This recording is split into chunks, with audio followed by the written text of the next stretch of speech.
Challenging people to help achieve peak performance is at the heart of everything Urs Kornig does. After a championship career as a skier and ski coach in Switzerland, he won numerous races and set several course records as an ultra-endurance cyclist and an ultramarathoner in races around the globe. Along the way, he served as a widely published professor at multiple universities in Switzerland, the US, and Australia. During his 20 years as an executive coach, Urs has coached hundreds of high-profile leaders and dozens of leadership teams across 3 continents, helping them to elevate their leadership from then to now. In 2017, Urs embarked on a new leadership adventure, serving as military peacekeeping commander in the NATO mission to the Balkans at age 50. Most recently, at age 54, he served as a UN military peacekeeper in the Middle East. Urs is still a passionate ski mountaineering racer and a loving father of 2 teenage boys who make commanding soldiers look easy. Ladies and gentlemen, Urs Kuenig. Hello, association executives. My name is Urs Kuenig. How do you create events for your members that are memorable, inspiring, energizing, and lets them go at the end of the event? That was amazing. And now I have no nonsense, tangible takeaways I can immediately implement on Monday morning with my teams. As someone who's been in the leadership trenches for 35 years, as a commander of complex international military peacekeeping operations around the globe, in ultra-endurance competition, in business and academia, I work closely with you to craft a message, a keynote, a breakout, a workshop that truly addresses the pain points and needs of your members and picks them up right where they are. In this video, I put a few clips together of me on stage to give you a sense for my style and my message. I'd love to hop on a quick call and explore specifics. Enjoy. With the world changing at an alarming rate, we can absolutely not rely on the same old models of doing business, the same old models of leading our teams and expect good outcomes. The challenges our organizations are facing have never been more difficult. The challenges we're facing as leaders have never been more complex. How can we shift from what we did back then to what we need to do now? How can we apply fresh, new leadership to change the outcome for the better?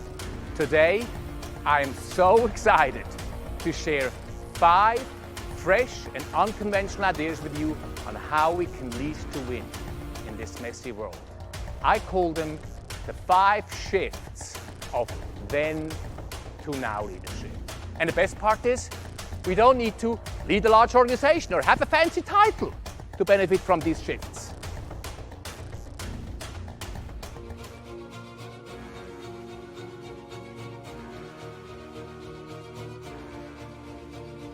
Shift number 1, the leadership fuel.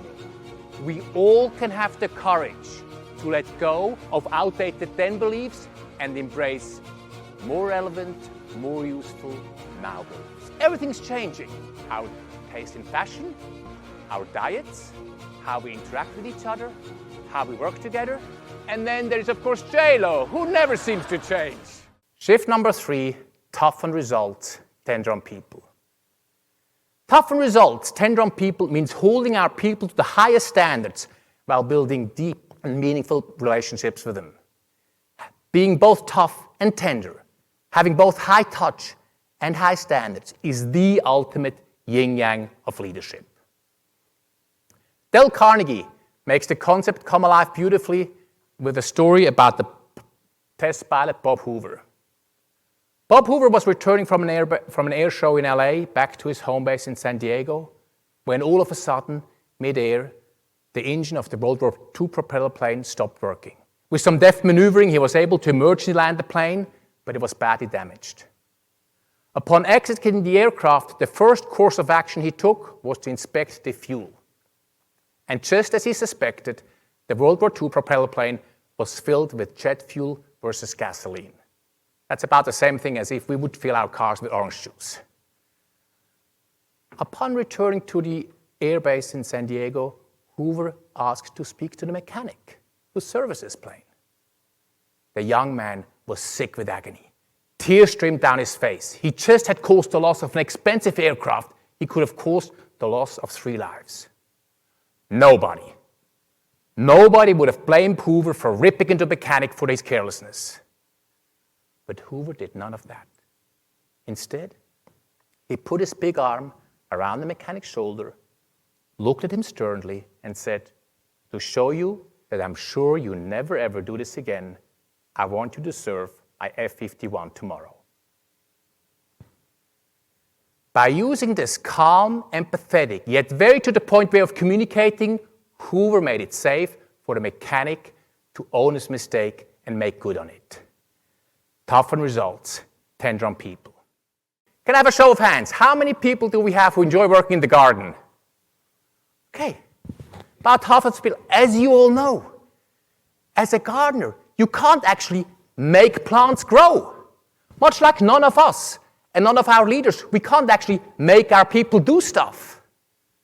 But what we can and what we must do when we lead like a gardener is to plant the right seedlings at the right time, in the right spot, provide a nurturing environment by watering, weeding, keeping pests out so that our plants, our people can flourish. Psychological safety does not mean standing around in a circle holding hands singing Kumbaya. A culture of psychological safety is a culture where people feel safe to ask questions, raise concerns or doubt without being shamed or worse, threatening their career. While these shifts are still fresh in our minds, let's over the next 3 days commit to one shift, one action, ever so small. Let's all right here, right now, shift our leadership from then to now.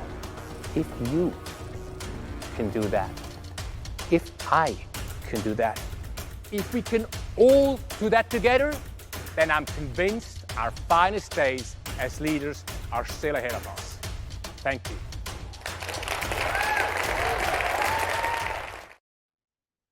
I hope these clips gave you a sense for my timely message for all of us in leadership.